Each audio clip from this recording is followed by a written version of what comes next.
Good morning everyone. তো welcome back to my channel. তো তোমরা সবাই কেমন আছো? আশা করি তোমরা সবাই ভালো আছো। আর আমি কিন্তু ঘুম থেকে উঠে পড়লাম। আর এখন ঘুরতে কটা বাজছে বলো তো? এখন ঘুরতে বাজছে 8টা। আর ব্রাশ করতে করতে আমি কিন্তু অনেক কিছু ভাবি। সেটা হচ্ছে আজকে কি কি করব না করব সব কিছু। আর এই বেলি ফুলগুলো কালকের থেকে আমি এই বাটির মধ্যে রেখেছিলাম একটু জল দিয়ে। তো সেটার গন্ধ তো যেন চারদিক মমো করছে। আর এগুলো তো আমি মিশোর থেকে এনেছিলাম। তো গাছগুলো বেশ জানলার ধারে ভালো লাগছে বলো। বিরাট ফালতু বড় মিথ্যে কথা করে ফাঁসাই দিই।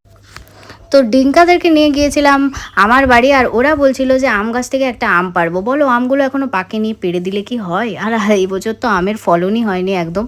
আর এই যে কালু আর খুঁড়ু দুজন বসে আছে আমাদের দুয়ারে। আর আমাদের গাছে কিন্তু দুটো গোলাপও ফুটেছে। আর আম দেখতে পাচ্ছ, আমগুলো কিন্তু সব কাঁচা, এখনও হয়নি। আর আমাদের সেন্টি বাবাকে কিন্তু খাঁচার মধ্যে করে নিয়ে যাচ্ছিলাম আজকে ওই বাড়ি। তো থ্যাঙ্কস ফর ওয়াচিং গাইস। তারপর আমরা খেজুর কুড়াতে চলে